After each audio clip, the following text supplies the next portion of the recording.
गुज़श्ता चंद बरसों से ज़ैद हमीद साहब के नाम का चर्चा पाकिस्तान के मीडिया में खूब हो रहा है। ज़ैद हमीद साहब के बारे में लोगों की राय मुख्तलिफ है। कोई इनको कादियानी, कोई इनको सीआईए, कोई इनको एक मुहिब वतन पाकिस्तानी के तौर पर देख रहा है।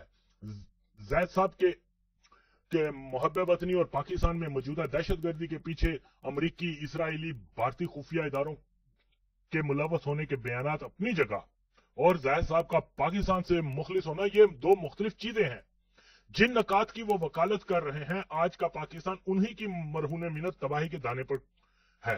क्योंकि अगर सिर्फ बयानात और तकारीर की हद तक ही हुब्बे वतनी और साम्राज्य दुश्मन होने का म्यार है, तो तारीख में बहुत से ऐसे किरदार मिल जाएंगे जो अपनी तकारीर और बयानात से तो बहुत बड़े इनकलाबी और साम्राज्य दुश्मन मालूम होते हैं, लेकिन दरअसल ये लोग साम्राज्य मकासद के लिए सरगर्म अमल होते हैं। जहां तक हमीद साहब का ताल्लुक है, तो हामिद साहब का ताल्लुक है, तो इसकी बातें सुनकर साफ मालूम होता है कि एक तरफ तो वो ज़ायनिस्ट को रद्द कर रहे हैं और दूसरी तरफ उन ज़ायनिस्ट के पैदा करदा गुमाश्तों को जहादी और मुजाहिद इस्लाम और पाकिस्तान दोस्त कह रहे हैं, जिससे साफ मालूम होता है कि ज़ैद किन कुव्वतों के इशारे पर काम कर रहा है। तारीख पाकिस्तान गवाह है कि यहाँ के अवाम साम्राज्य कुव्वतों, अमेरिका या ज़ायनिस्ट, बरतानिया और दीगर इस्तेमारी कुव्वतों के बरखिलाफ ही रही हैं, और इसका पूरा फायदा साम्राज्य इस तरह से उठाती है कि किसी अपने ही गुमाश्ते के जरिए अवामी हमदर्दियां हासिल करने के लिए इसको मैदान अमल में बज़ाहिर साम्राज्य के खिलाफ आवाज बुलंद करने वाला और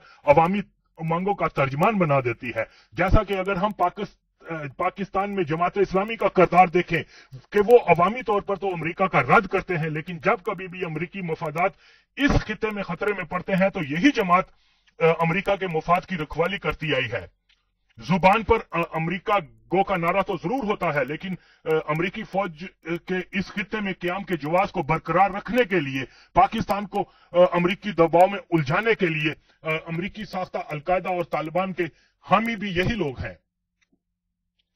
उसामा की मिसाल सबके सामने है। ये बंदा भी अमेरिका के खिलाफ जहाद का ऐलान करता है, मगर यह भी अमेरिकी मफादात का रखवाला है और पाकिस्तान को तबाह करने के ज़ायनिस्ट प्लान में पूरी तरह का शरीक है।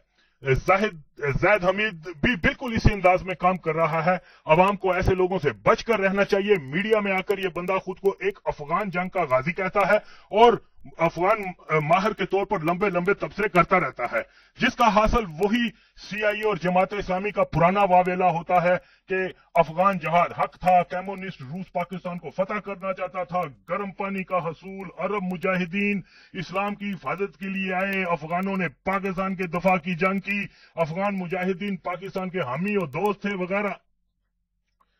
ज़ैद हमीद तो वही बातें कर रहा है जो 80 की दहाई में रुजत पसंद कुव्वतें किया करती थी।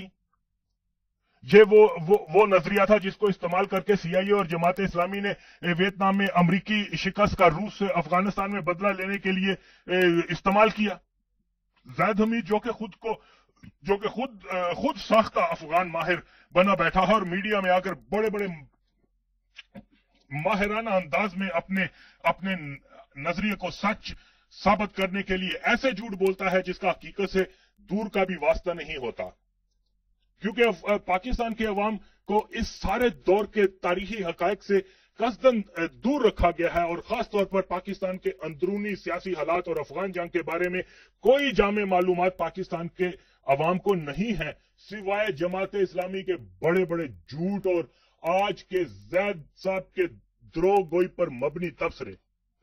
ज़ैद को चाहिए कि वो पहले ये तो बताएं कि वो अफगानिस्तान जंग में किस ग्रुप की तरफ से लड़ने गए थे। उस वक्त इनकी उम्र 20 या 21 साल होगी। आप कितना अर्सा अफगानिस्तान में रहे? आपने अपने इंटरव्यू में फरमाया कि आपके कहने पर अहमद शाह मसूद पाकिस्तान आया और आप 1992 में काबुल में अहमद शाह मसूद को पाकिस्तान से अपने ताल्लुकात बेहतर बनाने और पाकिस्तान आने की दावत दी, जिसके जवाब में अहमद शाह मसूद ने पहले अपने जनरल वर्दक को पाकिस्तान भेजा। तो इसका मतलब यह है कि या तो आप पाकिस्तान के किसी कौमी इदारे की तरफ से अहमद शाह मसूद से मुज़ाकरात कर रहे थे।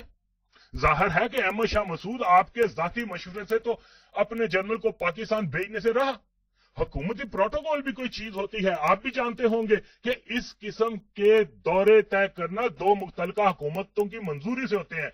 हाँ, اگر آپ کابل میں پاکستانی سفیر تھے تو آپ کی دعوت پر احمد شاہ مسعود اپنا جرنیل پاکستان بیچ سکتا تھا، یا آپ پاکستانی حکومت کے کوئی وزیر تھے، یا آئی ایس آئی نے آپ کو حکومت پاکستان کی طرف سے یہ ذمہ داری دی تھی، یا کسی اسٹیبلشمنٹ نے آپ کو یہ اہم حکومتی ذمہ داری دی تھی.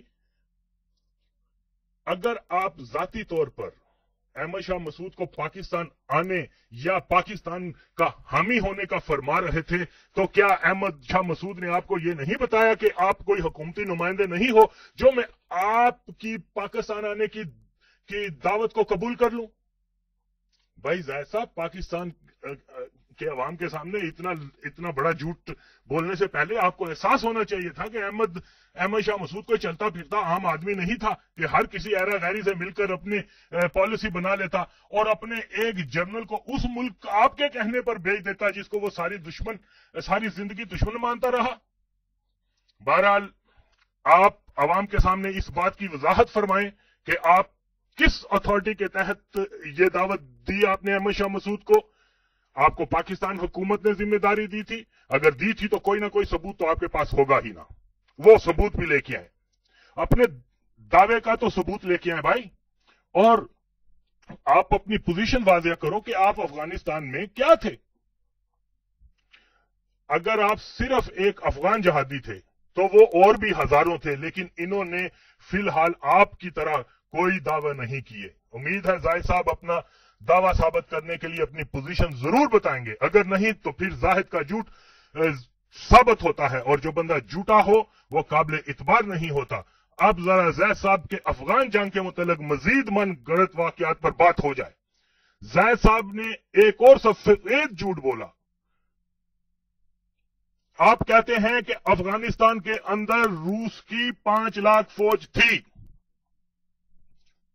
اس کا کون ہے جو ثبوت دے گا؟ زاہد صاحب، آپ کے اوپر فرض ہے کہ آپ ثابت کریں کہ افغانستان کے اندر 5 لاکھ روسی فوجی تھے، اور اگر آپ نے یہ ثابت نہ کیا تو آپ کا ایک مزید جھوٹ جو آپ نے پوری قوم کے سامنے بولا ہے وہ کھل کر سامنے آ جائے گا. اور اگر آپ سے غلطی ہوئی ہے، اور یقیناً غلطی ہوئی ہے، آپ نے ایگزیجریٹ کیا ہے، آپ نے جھوٹ بولا ہے، تو ایک اچھے انسان ہونے کا ثبوت دیں اور قوم سے اپنے جھوٹے دعوے پر معافی طلب کریں.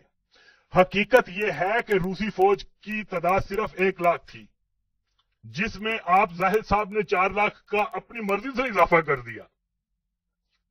زاہد صاحب کہتے ہیں کہ ساری دنیا کے جہادیوں کے لیے افغان جہاد ایک آئیڈیل ڈریم تھا، اور اسلام کی سربلندی کے لیے دنیا بھر سے مجاہدین اس جذبے سے افغانستان آئے کہ صدیوں سے مسلمان کفار سے شکست کھا رہے ہیں، اور افغان جہاد کی صورت میں مسلمانوں کو روس کو شکست دینے کا موقع ہاتھ آ گیا.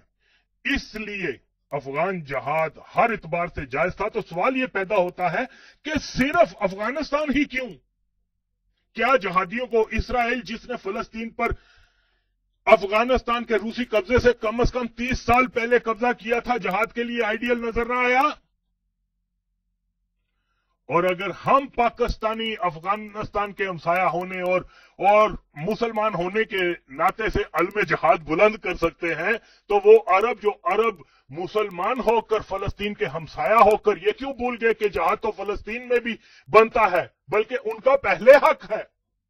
اور پھر مسلمانوں کا قبلہ اول بھی کفار کے قبضے میں ہو، لیکن زید کے جہادیوں کا اسلامی دنیا کا جغرافیہ ہی کمزور معلوم ہوتا ہے کہ اتنے غلط بات کو جو ہے زید صاحب ثابت کرنے کی کوشش کر رہے ہیں کہ افغانستان کے اندر حقیقی جہاد تھا.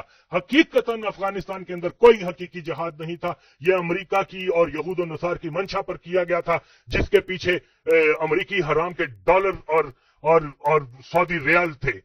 تو اس کا کسی طرح سے کوئی ثابت نہیں ہے کہ یہ پاکستان کی فلاح کے لیے یا اسلام کے فائدے کے لیے یہ جہاد ہوا تھا، بلکہ یہ بالکل اور بالکل شیطانی قوتوں کی ایما پر جہاد کیا گیا تھا، اور جس میں آپ جیسے دین فروشوں نے شرکت بھی کی اور مسلمانوں کا خون بہایا. پاکستان آنا ان کے لیے پاسبل نہیں تھا، because come is come 5 lakh Soviet forces Afghanistan میں موجود تھی. ایک چپا وادی انہوں نے کور کی ہوئی تھی، ہر پہاڑی ٹیلے کے اوپر چوٹی پر ان کی پوسٹ ہوا کرتی تھی. سو